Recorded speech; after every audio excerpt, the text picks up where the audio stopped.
Halo, berjumpa lagi di Tanya Alumni Kimia. Kali ini kita akan membuka satu sesi yang sangat keren, yaitu Career Talk.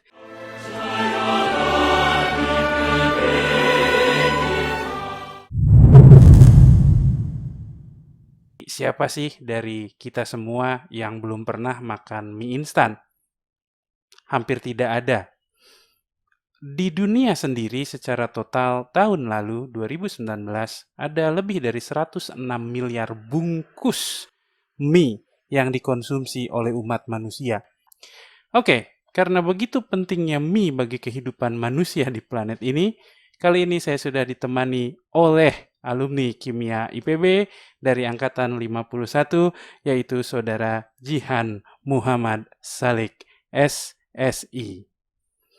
Ya, apa kabar Mas Jihan? Baik, Pak Lutfan. Terima kasih sudah mau hadir lagi di acara ini. Jadi sekarang saya ingin mengajukan satu pertanyaan dulu nih. Ya, boleh Pak Lutfan. Apa? Nah, industri terutama yang bergerak di bidang makanan ini ya, Mm-mm. seperti di tempat Anda bekerja PT Indofood CBP. Mm. Itu seperti apa sih gambaran umumnya dan mungkin kalau bisa lebih khusus di bagian tempat Anda kerja itu seperti apa dan kurang lebih nanti alumni-alumni kimia IPB ini yang sekarang mungkin masih seger-seger, masih unyu-unyu, itu bisa kerja di bagian apa ya? Hmm, Silahkan. Oke.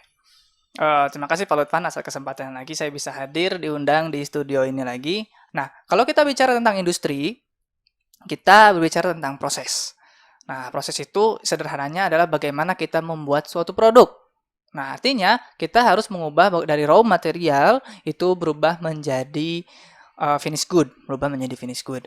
Nah, ini dibutuhkan suatu proses. Nah, proses sendiri di setiap industri akan berbeda sesuai dengan bergeraknya. Kalau misalnya saya bergerak di industri makanan, maka proses yang ada di situ juga berhubungan dengan makanan. Kalau misalnya otomotif, maka prosesnya otomotif. Dan juga kalau misalnya obat, juga di obat tersendiri akan ada prosesnya khusus. Dan itulah yang menjadi ciri khas atau yang nanti dibutuhkannya lulusan-lulusan jurusan tertentu untuk mengisi bagaimana menjalankan proses tersebut. Nah, sekarang saya ingin sedikit insight juga memberikan pandangan kepada mie instan ya, yang menjadi ujung tombak perusahaan saya sendiri di Indofood. Nah, ini kan bagaimana saya ingin jelaskan bagaimana kita membuat suatu instant noodle. Itu pertama kita mixing dulu, mixing itu ya, mixing. Lalu terigu dan bahan-bahan yang lain. Lalu di sini nanti kita akan lakukan drying, cooking ya di situ kita pakai deep frying, goreng. Nah, lalu setelah itu kita akan potong-potong di sini. Nah, setelah itu kita cooling dan terakhir kita packing di ujung. Kita packing di ujung. Nah, semua isiannya. Jadi kalau pabrik noodle itu dia hanya bikin mie-nya, sedangkan bumbu dan bungkusnya itu disuplai oleh subsidiary atau anak perusahaan lain. Jadi yang bikin bumbu juga ada perusahaan Indofood yang khusus bikin bumbunya. Seperti itu. Jadi sedangkan kalau noodle udah terima jadi. Makanya dia prosesnya continuous sekali jalan karena semua supply-nya sudah disiapkan oleh anak perusahaan yang lain. Seperti itu. Nah, sekarang kita akan masuk ke flexible packaging, tempat industri saya bekerja sekarang. Nah, flexible packaging di Indofood sendiri tadi saya sudah jelaskan bahwa kita membuat kemasan untuk mie, untuk snack, untuk di sini ada air ya, tapi kita bikin bukan rigid plastiknya, bukan botolnya, tetapi kita buat labelnya. Yaitu kita buat label yang di melingkar itu loh, itu kita yang buat. Lalu kita juga buat bungkus bimoli, dan kita juga buat bungkus bogasari. Nah, ini kita buat, kenapa disebut flexible packaging? Karena kita cuma buat plastiknya aja. Yang fleksibel itu, yang mudah ya, bukan rigid plastik. Kita sebut flexible packaging. Nah, proses industri di flexible packaging sendiri, itu kita akan mulai dengan printing, lalu, lalu mulai dengan laminasi, lalu setelah itu kita akan lakukan slitting atau pemotongan. Nah, bagaimana itu terjadi? Nah, kita akan bahas semuanya sekarang ya di sini satu persatu. Nah, printing. Di sini kita punya Indomie nih. Nah, ini kan ada Indomie ya. Nah, printing itu artinya kita membuat gambarnya. Membuat gambarnya kita cetak di atas plastik ya. Kita di atas plastik kita cetak itu. Kita cetak. Nah, Jadi nanti nah, bagaimana itu dibuat? Itu kita buat dengan menjalankan suatu plastik. Jadi kita nggak mungkin kecil-kecil begini kita jalan, itu nggak efisien. Tapi kita jalankan dalam suatu plastik gelondongan yang gede gitu, sekaligus banyak. Nah, lalu dan nanti kita jalankan di suatu mesin printing cetak, bukan kayak printer yang di komputer enggak ya, tapi mesin. Nah, kita lihat mesinnya nih. Kita lihat mesinnya seperti ini. Jadi mesinnya tuh besar. Nah, dan lihat ada gelondongan itunya ya di sini, ada gelondongannya itu. Ada gelondongannya. Lalu nah, nanti bagaimana plastiknya mencetak? Itu nanti dia akan jalan seperti ini. Nah, dia akan jalan seperti ini. Ada plastik datang dari ujung ya, dari atas ke situ ke bagian pencetaknya. Jadi di bawah ada silinder itu namanya untuk mencetak, dan tintanya juga ada di situ. Muter lalu ditekan ya. Jadi nanti plastiknya masuk ke situ nanti. Nah, dan nanti bagian-bagian di sini ini nggak dicetak sekaligus, tapi nanti per part. Jadi nanti ada tulisan Indomie-nya dulu dicetak duluan, lalu ada mie-nya, ada tulisannya ya. Jadi nggak langsung jebret langsung begini, nggak, tapi nanti per warna mainnya. Gitu, per warna, baru nanti ujung di gelondongan itu akan menjadi baru seperti ini. Nah, itu nanti hasil akhirnya itu seperti ini nih. Hasil akhirnya tuh besar. Besar seperti ini, itu besar dia. Ya, dia besar. Jadi nanti ini itu baru satu lapis, satu layer. Nah, teman-teman pernah lihat nggak? Apakah mie yang ada di sini itu dia emang satu lapis? Enggak. Mie kalau kita lihat bungkus begini, dia itu kalau untuk mie goreng itu 2 lapis minimal, agar nanti udara nggak masuk. Karena tujuan bungkus itu kan untuk save life ya, untuk ketahanan si makanan tetap berada di situ. Seperti itu. Nah, makanya kita butuh yang namanya laminasi. Nah, laminasi itu untuk membuat lapisan-lapisan layer-layer. Pernah kan teman-teman lihat tuh di sebelah ini, kita lihat itu ada kayak metalis gitu ya, kayak alufoil di dalamnya. Emang itu cuma satu lapis doang? Nah, itu enggak, teman-teman. Itu di situ ada beberapa lapis. Kita lihat sebenarnya standarnya itu kita akan berbuat berlapis-lapis ya di situ, berlapis-lapis. Nah, nantinya itu akan membantu untuk udara itu tidak masuk ke dalam ya. Kita masuk ke dalamnya. Sehingga nanti akan buat jadi apa si produknya, atau nanti akan apalagi kalau kesenai kan jadi nggak keras lagi gitu. Itu kita butuh untuk beberapa lapis. Nah, bagaimana prosesnya? Nah, tapi contohnya ini juga beberapa produk lain ya. Ada contoh untuk beberapa produk lain, beberapa lapis ya. Ada yang cuma satu lapis doang, tapi rata-rata itu memang beberapa lapis. Nah, kita lihat proses laminasi itu bagaimana membuat lapisan per lapisannya. Nah, jadi nanti kita akan punya lelehan resin. Jadi di sini kita akan masukkan biji plastik. Kalau di mesin fotokopi kan tinggal jeret gitu kan, jadi ya enggak. Tapi kalau misalnya udah mainnya industri kan nggak efisien begitu. Tapi kita lelehin plastiknya bentuk resin, lalu kita cetak di sini. Kita cetak, lalu kita tekan ya, juga sama kita cetak. Kalau misalnya butuh lapisan lain, kita tambahkan juga lapisan di sini yang baru. Begitu. Jadi ini kan bisa kita lihat yang printing, tambah lapis lelehan pertama, lalu ada lapis kedua. Nah, kalau misalnya kita pengen bertambah lapis, tergantung kita setting mesinnya seperti apa, tergantung keinginan kita seperti apa, juga keinginan yang memesan ya, yang memesan produk kita, atau kita sebut dengan customer. Jadi misalnya kita lihat di sini ada yang printingannya pertama, lalu dia cetak lapis 1, lapis kedua, lalu lapis terakhir 3 tadi ya. Nah, nanti hasilnya pun masih gelondongan, teman-teman, masih segede gini. Nah, apakah nanti segede gini itu berubah menjadi gininya tuh kayak gimana sih? Bisa menjadi seperti ini. Nah, ini kita butuh untuk potong. Nah, makanya ada proses slitting, memotong kecil-kecil. Nah, jadi kita lihat teman-teman di sini, di sebelah itu ada potongan kecil-kecil ya, yang nanti itu akan mudah untuk masukkan ke mesin, lalu nanti dicetak gitu, masuk ke mesin mereka ya, cet. Jadi segede gini nih ukurannya, kayak gini, seperti itu. Nah, jadi mesinnya ini paling mudah. Jadi kita lihat, nah di situ ada yang gede di sini, gelondongannya itu ada gelondongannya gede, dipotong oleh razor ya, ada satu razor, nanti berubah jadi potongan kecil seperti ini. Nah, teman-teman juga bisa lihat ya di situ ada yang kecil-kecilnya ya, ada kecil-kecilnya di sana.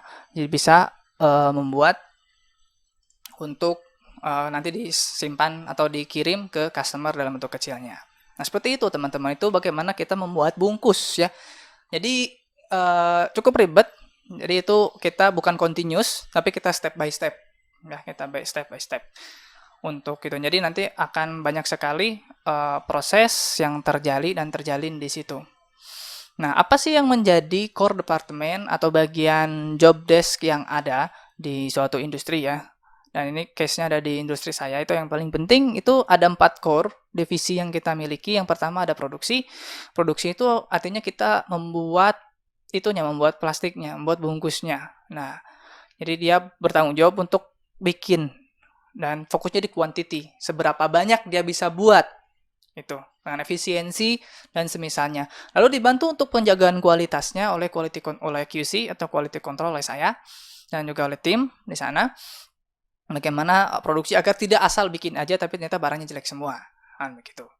Nah, lalu ada juga ada warehouse, itu bagaimana mereka yang mengatur penyimpanan barang, juga stock supply. Misalnya produksi butuh untuk tinta tadi untuk printing, butuh biji plastik, mereka yang sediain, mereka yang dorong, mereka kasih. Jadi produksi tinggal terima, jalankan.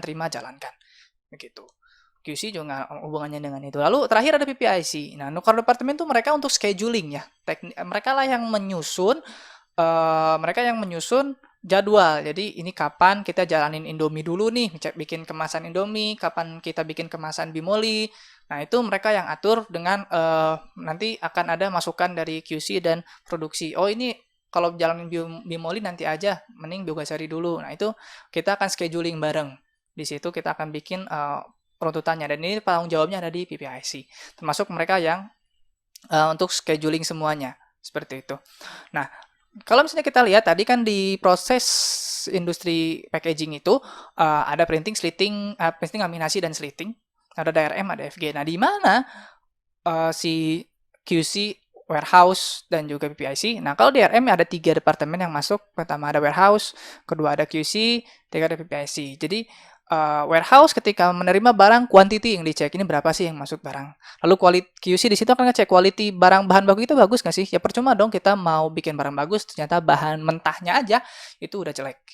Nah, dan PPIC lah yang mengatur kapan barang, misalnya untuk Bimoli akan beda-beda tuh si barang bahan bakunya ya, dan juga tintanya kan ada yang warna biru, ada yang warna merah, dan semisalnya itu PPIC yang ngatur.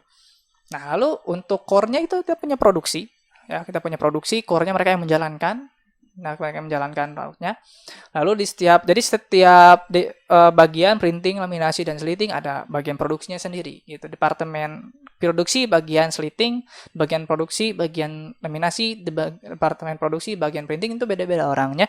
Dan khusus spesialisasinya beda-beda. Termasuk sama warehouse juga ada untuk bagian printing, QC juga ada bagian printing, laminasi, slitting, begitu juga PPIC yang mengatur itu semua.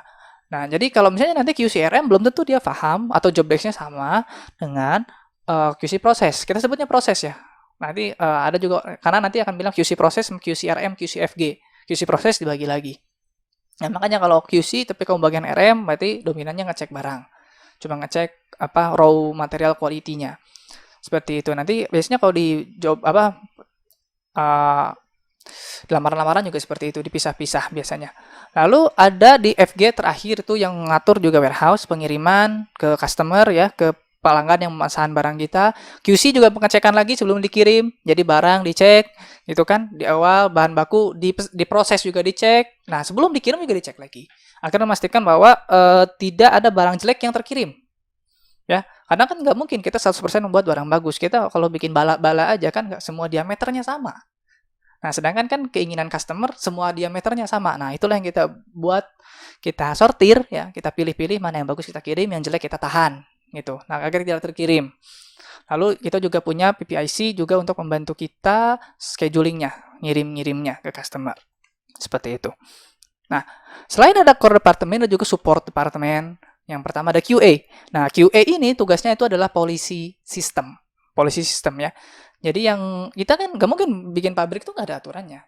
Nah, siapa sih yang bertanggung jawab untuk manage, bertanggung jawab untuk mengatur bahwa produksi, QC, PPIC, warehouse, divisi yang lain itu semuanya melakukan aturan itu, maka kita punya QA di situ. QA itu adalah yang memastikan semua aturan dijalankan oleh setiap departemen.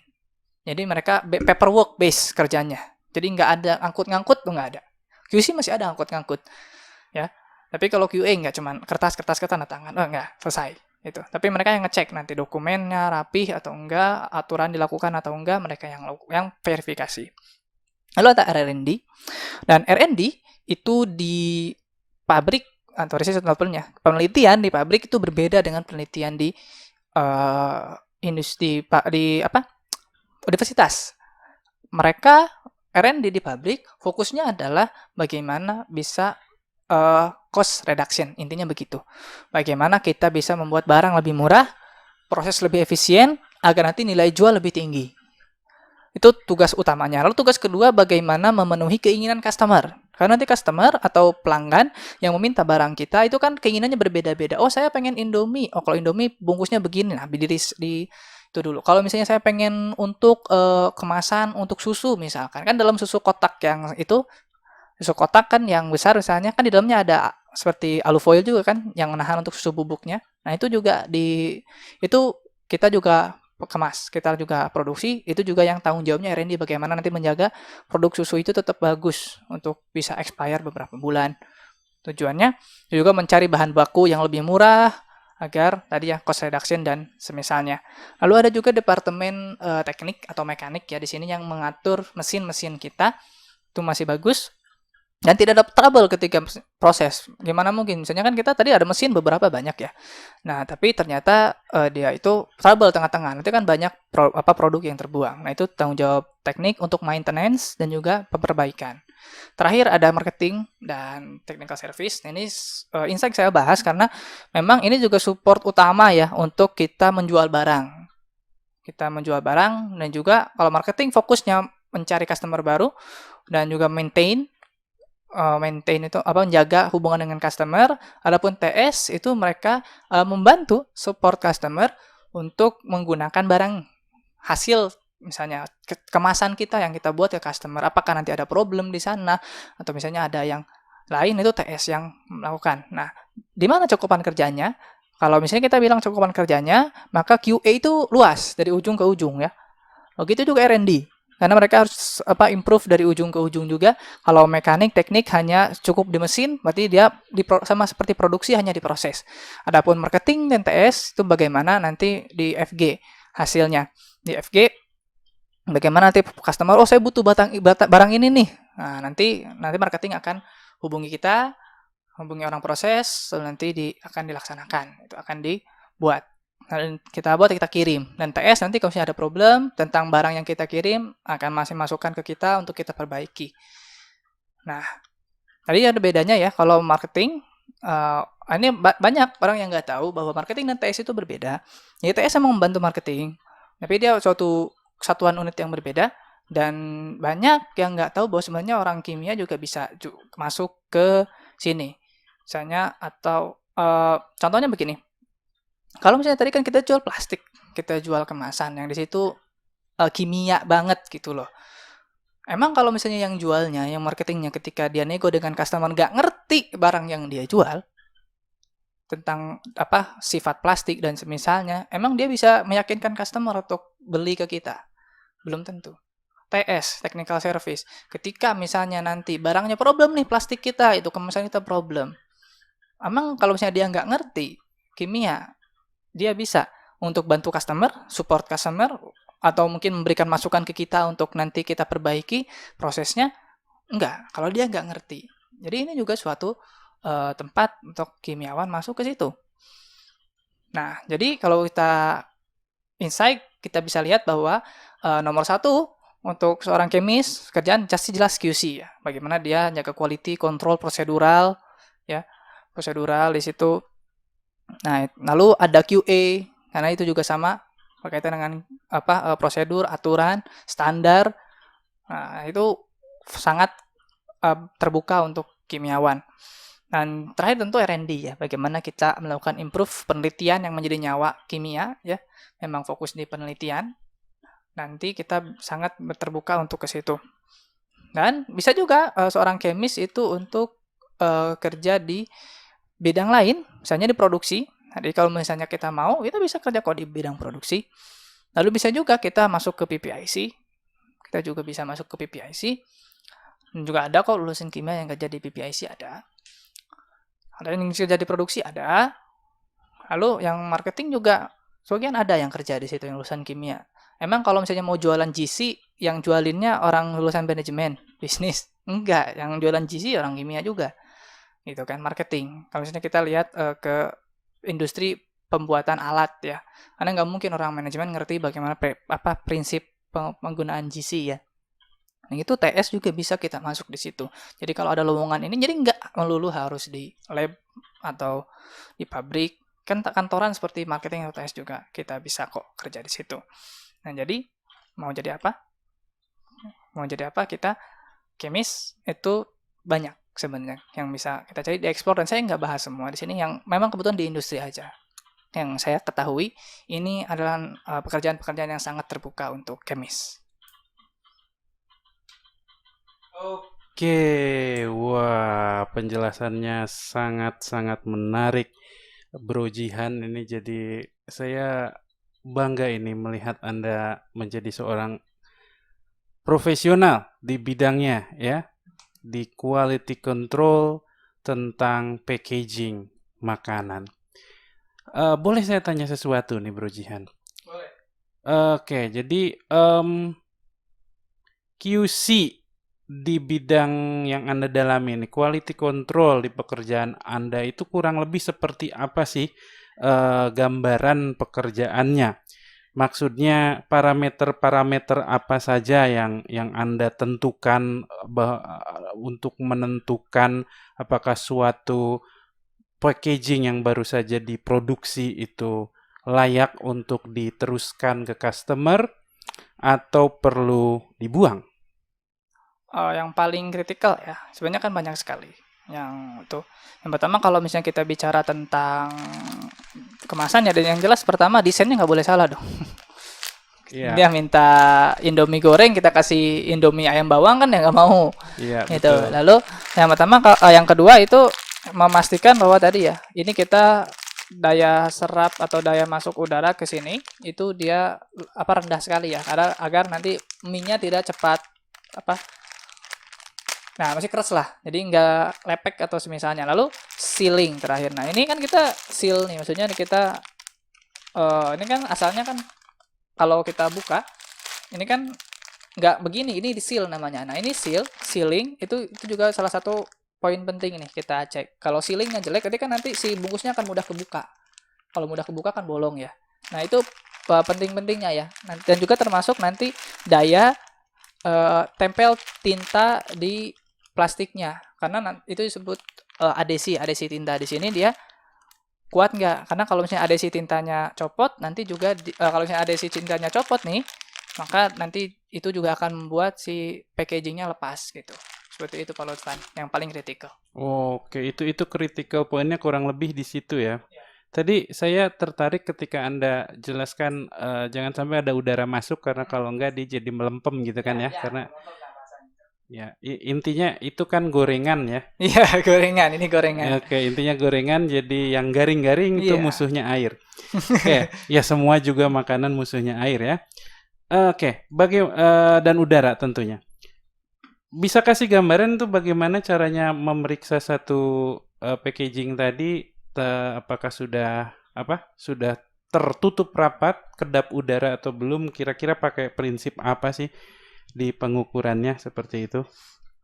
Jadi prinsipnya itu kalau dulu sempat ngambil kimia polimer ya di semester 5, itu kita kan pernah ngukur O2TR ya. Itu pernah ngukur kita O2TR. Jadi nanti kan si plastiknya tuh kita tanpa mie-nya ya, kita nggak pakai mie-nya, kita cuma plastiknya doang, kita simpen di suatu alat, lalu kita alirkan udara ke situ. Nah, kira-kira O2 yang lolos, nah itu kan O2 transmission ya, itu berapa sih jumlahnya. Nah, itu nanti ada batas minimum yang kita perbolehkan. Gitu. Nah, itu kan ada tuh di kimia polimer semester 5. Dulu kan saya ngambil tuh kimia polimer. Oh iya. Ya, batas minimum yang diperbolehkan. Saya mau tanya aja, satuannya yang dipakai di situ apa, Bro? ppm, ppb atau ppm sih, ppm pakainya, ppm. ppm ya. Jadi ppm udara yang transmisi tadi Transmisi ya, Mas. Itu yang ditentukan, ada batasnya ya. Ada. Oke, ya. Jadi I think it's really interesting to know more about someone's job gitu ya, terutama bagi mahasiswa-mahasiswi yang masih dalam proses untuk menentukan karirnya di masa depan. Okay, so I guess that's all for today. I hope this program will brings you lots of benefit and advantage and bring you a great insight about what you are going to be in the near future. Sukses terus buat Mas Jihan, Bro Jihan, ya sukses terus. Jangan terus bisa berbagi juga ya Ya, pasti. di kampus. Jadi sering-seringlah main ke sini ke studio ini, selalu terbuka untuk Anda, Ya. untuk semuanya juga yang mau berbagi mengenai profesinya masing-masing atau mungkin pengalamannya dulu di kampus. Karena tempat ini adalah untuk alumni kimia IPB.